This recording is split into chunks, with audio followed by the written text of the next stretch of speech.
Hello and welcome to the Superposition Guys podcast. My name is Yuval, and my guests today are Will Oliver, a professor at MIT, and Steve Suarez, an innovation advisor and CEO of HorizonX Consulting. Will elaborates on the challenges and opportunities in quantum computing, particularly the need for 3D integration to efficiently control large arrays of qubits. Steve shares his journey into quantum computing and his advice to innovation leaders. We then discuss the current state and future prospects of quantum, the intersection of quantum with AI, the role of cloud-based quantum services, and much more. We hope you enjoy this episode. Hello, Will. Hello, Steve. Thank you for joining me today. Thank you. Yep, good morning. So, Will, who are you and what do you do? Yeah, Yuval, thanks a lot for inviting me on your program. Will Oliver, I'm a professor of electrical engineering and computer science and a professor of physics at MIT. I've been working for about 20 plus years on quantum computing, in particular with superconducting qubits, but I also work on high performance cryogenic technologies and 3D integration that we're going to need to bring these one day to reality. And I enjoy it very much. And Steve, who are you and what do you do? Yuval, thank you for having me, and good afternoon. I'm calling in from London. I've got a varied positions. I'm an external advisor at Bain & Company, joining them to help them really push the innovation agenda. And one of those topics happened to be quantum computing. So I'm excited to be here with you to talk about that. I'm also sitting on a couple of board companies, and one of those board companies is a quantum computing company out of Israel called Classic. And lastly, and actually it's got me really excited right now, is I'm launching a new consulting company. And I'm sure by the time you air this, hopefully it'll be live. If not, they're going to hear it here first. On September 5th, I'm launching a company called HorizonX, where we're going to help companies work in all three horizons of innovation and really help drive innovation at scale. Wonderful. Will, you mentioned 3D, and that got me curious. Is that about qubit connectivity? Is a 3D arrangement of qubits, or is it something else? Well, it is all of the above. But where we start is basically, if you think about a large array of qubits, hundreds, thousands, and more, the question is, how do I bring in all the control signals to address those qubits? And today, mostly people are bringing them in from the sides laterally because we're not at very large qubit sizes yet, or qubit processor sizes yet. But of course, that's a losing battle because the wires take up more and more room. And the only way to get the wires there is to spread the qubits further and further apart. And that's not an extensible solution. But what is an extensible solution is to bring those signals in from the third dimension. And so this is literally 3D fabrication integration of the wiring and the control technologies needed to address qubits. You could think of the wiring on the ground floor and the qubits upstairs, and the stairways are bringing the signals up and down. And that is a much more space-efficient way to do it. And then maybe the last comment would be that once you have that, then of course you could start thinking about, maybe I'll put qubits on the second floor and the third floor, and maybe I'll bring signals also down from the roof. And so there are lots of opportunities to expand this, but where it starts is really with bringing the control signals in from the third dimension. So that would be like vias or blind vias on a PCB that's on a multi-layer PCB that's done today. Yeah, that's right. That's exactly right. Yep. How do you think about qubit connectivity? I mean, superconducting has all these advantages, speed and so on, but connectivity and the requirements for cooling, putting aside LK99, how do you think that's going to progress in the future? Yeah, well, great question. I mean, each of these qubit modalities, whether we're talking superconducting, trapped ions, two of the leaders today, up and coming as neutral atoms, semiconductor qubits, and others. Today, each of them have their own strengths and weaknesses. And so you mentioned many of the strengths of superconducting qubits, and of course, that is one of the reasons that they're in the lead today. But one of their challenges is going to be connectivity. Currently, superconducting qubits talk very well to their nearest neighbors, so north, south, east, and west. But if I wanted to go, 2 towns away or 3 towns away, that's kind of challenging. And so, one of our challenges is going to be how do we go beyond simply nearest neighbor connectivity? And maybe a point is, why is it important to do that? Well, we don't have to, but algorithms can become much more efficient in a hardware sense, as well as in a software sense, if we can achieve something beyond nearest neighbor connectivity. And of course, the holy grail would be full connectivity where any one qubit could talk to any other qubit in the processor. We probably won't get there, but I think we can get beyond nearest neighbor connectivity for some advantage. Steve, you and I are probably the only two people in the quantum industry without a PhD in physics. How did you get into quantum? It was really interesting because I had the title of innovation. A lot of people were approaching me and saying, Steve, you got to look at this new technology in quantum computing. And it was so far out there. And it wasn't until the Nature magazine where they published that they reached quantum supremacy. And then there was this conversation in the news about, RSA's broken, security's broken. Then it really piqued the attention of a lot of boards within the bank. And by nature, since I had the title head of innovation, they were like, you know what? We're going to get Steve Suarez to come to our boards all around the world. And Steve's going to explain what it is and how we're protected and what's going on. And all of a sudden, I had to really quickly first understand what it is and how it works, and then be able to explain to a board why we should be concerned or why we shouldn't be concerned. And I was happy that I was explaining why we shouldn't be concerned at this time, and that, what are the efforts that we're going to make to look for it. So, I spent a lot of time, I educated myself, and I could tell you at the beginning, I was really like, is this really going to work? But as I studied it more, as I got more involved, I became a believer in this technology, and I saw the power that this technology can have. And so that caused me throughout the years to invest my time to learn the technology, be able to speak to it and look for opportunities, both near term and long term, to get involved in quantum computing, which kind of what brought me to meet Will many years ago at MIT. And then I became one of his students, really learning around Will, and Will's always been an inspiration to me. And ever since then, I've just kind of dived in deeper and gone down the rabbit hole.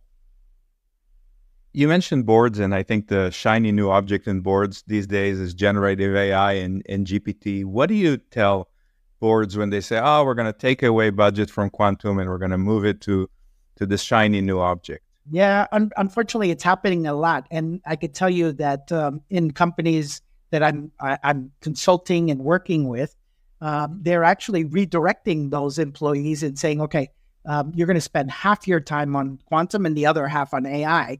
And the response I get from a lot of the resources is, I'm not an AI expert. That's not what I do. I've been doing quantum. But I think that there's this misconception that because I'm smart and I know quantum physics, I can go ahead and now be an AI expert and to drive it. So I think this whole rise about AI and a lot of boards and senior management getting this sense of a FOMO, the fear that I'm missing out because everybody's talking about it and there's these amazing things, is really driving everybody to say, okay, let's just put all of our resources there. I don't think it's the right approach. I think we have to be sensible in seeing what we can do. I think that there is an intersection between AI and quantum that we should be looking at. But I don't think we should be retooling quantum physicists to be going towards AI. I think we should focus the people who do that on the experiments, on, what are the things that we can derive near term. And then we have really good people in the analytics space, in that space that can drive that. But right now it seems like everything is being diverted to Gen AI, and that's what everybody wants to talk about. And Will, people have been talking about quantum and AI, as Steve mentioned, but AI models have billions of parameters, and it doesn't look like sort of quantum machine learning with today's qubits in terms of quantity and fidelity is going to get anywhere near that. In your mind, is quantum AI just a new buzzword to get some more budgets into quantum, or is there substance behind it? Well, there's been work in quantum/AI for about 15 or 20 years. And in fact, folks at MIT that I know, including Eddie Farhi, have done a lot of work in this area, along with Seth Lloyd and others. What you raise is a good point. And, 10, 12 years ago, Professor John Preskill from Caltech coined a term called NISQ, which stands for Noisy Intermediate Scale Quantum. And the idea at the time that he coined it was, let's try to find an algorithm with the hardware that we have today that will do a useful and hopefully even commercially useful task, which we can do in the interim while we're working towards doing full error correction to enable these larger systems that you mentioned with millions or even billions of qubits. So a lot of work has gone into that. And there's been some back and forth between the quantum and the AI or conventional computing scientists saying, okay, I've got an algorithm that seems to run a little better than yours. And then, they band together and come up with an even better algorithm. And it's gone back and forth. And it's currently, I would say, in the classical computer scientist camp. They've come up with algorithms that they show are pretty darn efficient. And it's looking more and more like we really do need to get to an error-corrected machine to really see the commercial advantage of quantum computers. Now, I may be wrong on that, right? It may go back in the other direction, but a lot of really smart people have been thinking about this for a while, and this is where it stands today. Now, if you think about billions of parameters for an AI, say, learning, then one challenge that people are thinking about is, how do I get all of that information into a quantum computer? Because quantum computers are run or operated by conventional classical computers. And so there's, as of yet, no quantum speed up on getting a lot of information into a quantum computer, because it's classical information. We gather it from the world around us and we stick it into a quantum computer. So that's called the data loading problem. And that's something that a lot of people are thinking about, how to address it or how to work with it, because we may not be able to work around it. You've both been in quantum for quite a few years, and I'm curious, like a physicist, I want to look at the derivative. What do you know today that you didn't know 6 months ago? What's new in your mind, new and exciting in quantum? Maybe Steve first and then Will. I think it's not so much that I didn't know, but I think, all the time I'm talking to new people, I'm really understanding the different modalities and how the modalities are progressing. And at a certain point, I was giving a presentation, and a lot of the education that I received was on superconducting. And, I'm talking about, you're never going to have a quantum computer in your room and all this other stuff. And in the room, there's a guy having a modality where he's actually trying to do quantum through diamonds, right? And so it's very interesting to me seeing how all of these people are approaching trying to get to the same solution using these different modalities, and how they're progressing and how they're driving forward, and how many people in the world are trying to get this done. From my end, I find that interesting, but then better yet, finding the commercial uses for it. And how do people find the advantages or the opportunities today? And I'm really excited about that, because I think there's a lot of creativity, a lot of work being done where we can start finding some near-term ways to apply this technology where we can benefit now. We're not talking about 5, 10, 20 years down the line. And that's kind of where I like coming in from it, because if I can find that ability to find that value, it gives more investment into this industry that I believe in, and we can keep growing to see how we can benefit the industry. And Will, what's your viewpoint? Yeah, well, I'm very fortunate to be working at a place like MIT, where we have just really fantastic students, postdocs, research scientists. I mean, I feel that I'm learning something almost every day that's new. And it's one of the reasons that I'm in this field. I was thinking, I'm trained as an electrical engineer, by the way. And I was thinking, when I was taking those classes at college that, okay, I'm learning about transistors, but transistors are pretty mature and I could make them yet a little bit better. But gee whiz, wouldn't it have been awesome to live in the 50s and really do this at the very beginning of the dawn of classical computing? And that's exactly what we're doing right now in quantum. So I get that excitement every day. Just to answer your question, I think there are things that we're learning at the fundamental level about quantum mechanics and quantum entanglement that we suspected were true, but we didn't really know. So for example, quantum mechanics describes the very small, like electrons and protons. That's where it started. But can it work with macroscopic objects that you can see, like electrical circuits? That's really what a superconducting qubit is. And the answer from 20 years ago was, yeah, it looks like it works. And then you could say, well, will it work for 10 of those or 100 of those? Does it work with something I can see with my eye? And the point is that we are entangling larger and larger systems. They behave quantum mechanically. And that's very interesting. And the question of what happens when you get to many, many bodies entangled, it's different. And that can be, quite interesting from an intellectual standpoint.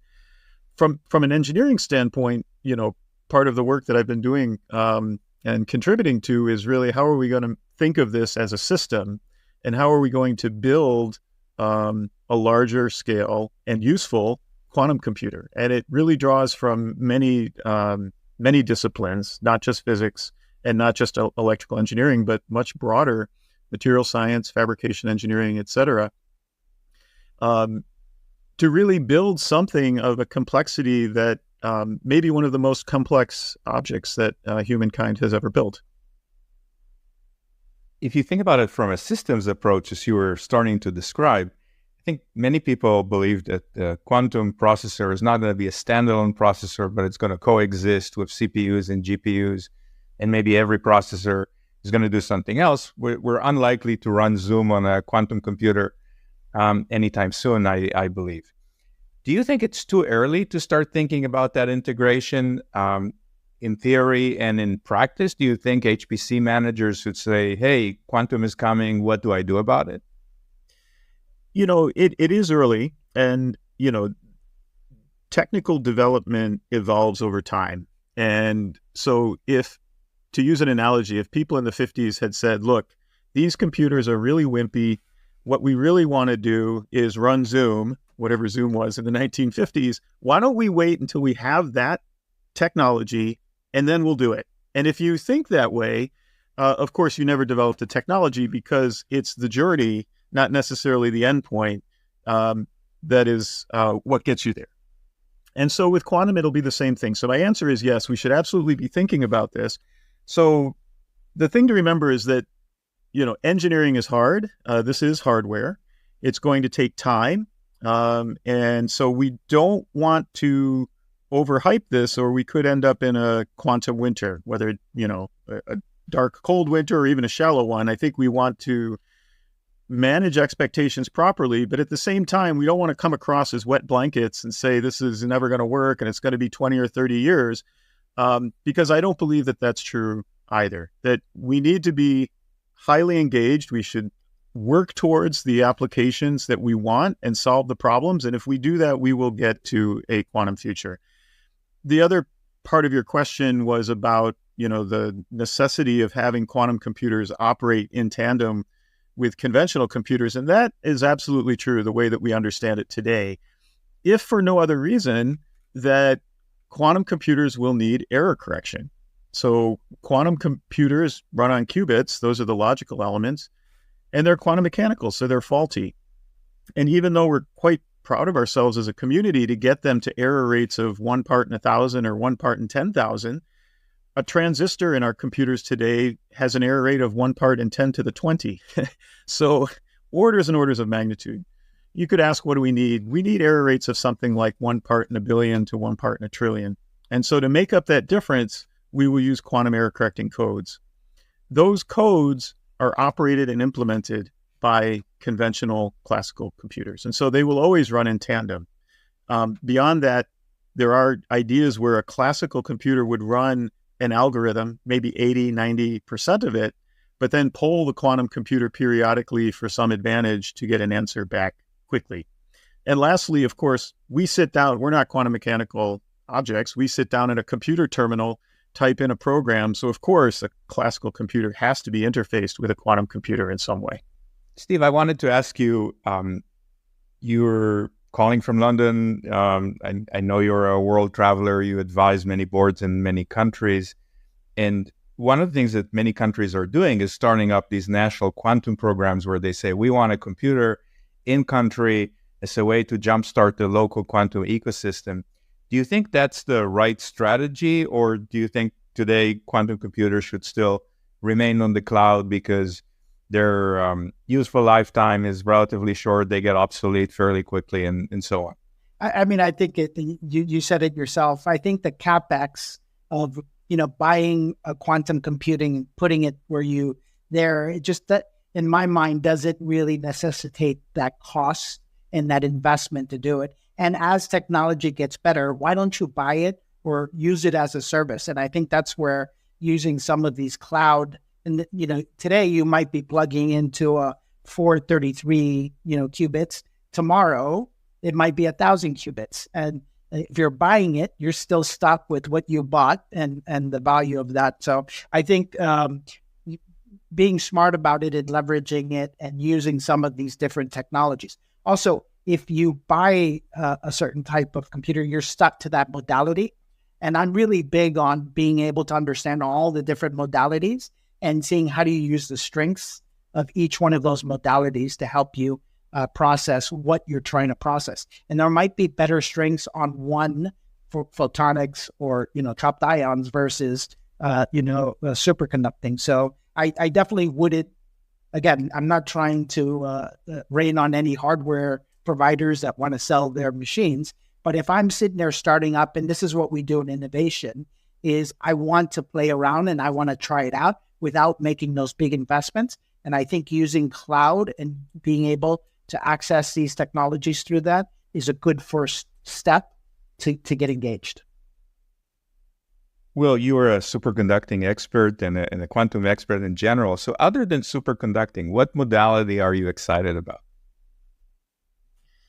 Well, there are many that I'm excited about because it's clear that, if we think of this as a marathon, we're in the first 5 or 10 miles. There's still quite a ways to go. And, who's leading today likely will not win the race or may not win the race. I shouldn't try to guess what's going to happen. But, again, if we look back at technologies from the last century, we started with vacuum tubes. They evolved into emitter-coupled logic or bipolar junction transistors, emitter-coupled logic, CMOS. So technology evolves over time, and I would expect the same to happen in quantum.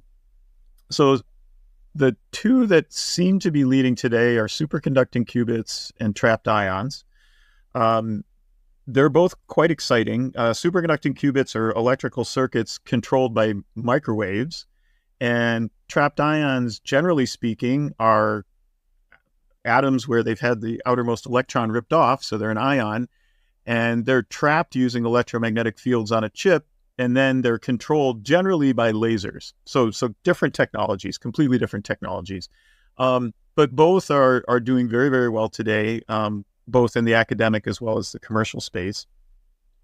Some other up-and-coming technologies which are quite exciting include neutral atoms, and those are based on atoms, and they're trapped with two counter-propagating lasers. And they're very good at quantum simulations, and some of the largest quantum computers today have been built using neutral atoms. We're talking maybe 300 qubits at this point.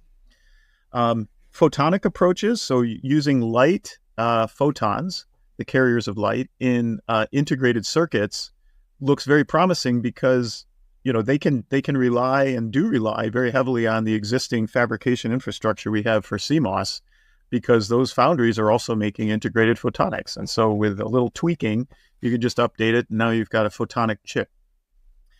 Semiconductor qubits are also quite interesting because they natively exist in those technologies from the foundries. So built from CMOS, or silicon or silicon germanium.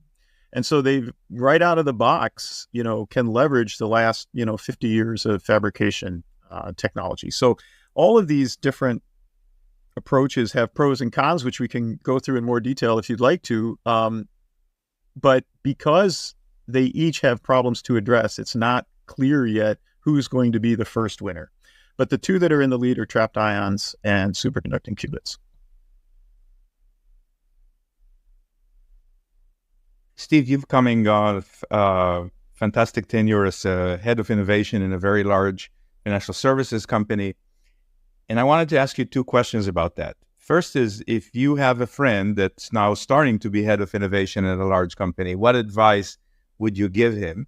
And two, your new company, HorizonXC, I believe, what is that going to do?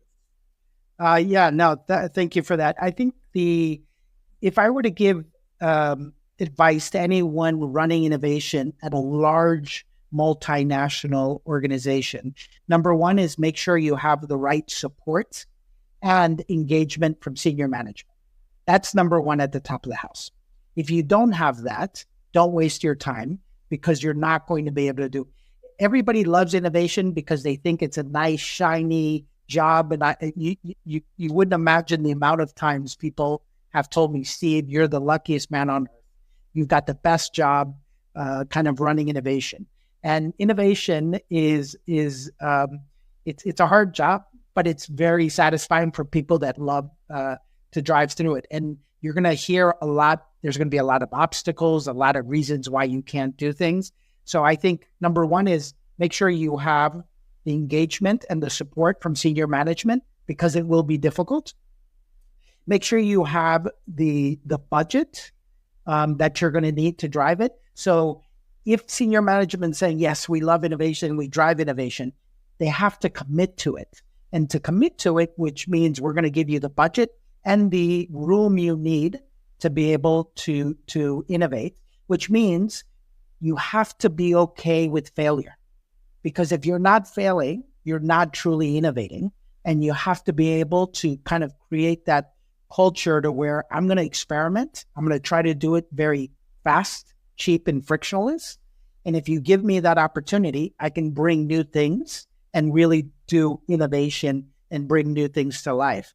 And I would say those are probably the main advice I would give to anybody looking to do this.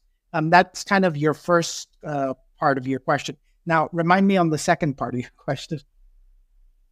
Your new company, what is it going to do? And how can it help others? How can I forget? So HorizonX Consulting, and the reason I called it HorizonX is because I look at it at the three horizons of innovation. Horizon 1 is core innovation. Horizon 2 is new products or things that exist in the world, but you're bringing in new to your organization. And then Horizon 3 are your moonshots. This is really the disruptive innovation, new business models. And I'm looking to help organizations make sure they've got the right balance between the three horizons and get results out of their innovation agenda. A lot of people have innovation teams and they're doing what I call innovation theater or innovation cheerleading, but they're not really driving the value from that type of activity. And what I want to do is help organizations truly drive value out of their innovation agendas. Because, we're constantly driving to find new things, new products, new entrances. And, either your organization is standing still, it's going backwards, or it's moving forward. And you can't do that without innovating. As we get closer to the end of our conversation today, I wanted to ask you a brief question about ethics and quantum ethics. And Will, you work at MIT, in the name, it says Institute of Technology. Do you guys deal with ethical aspects of quantum or other new technologies?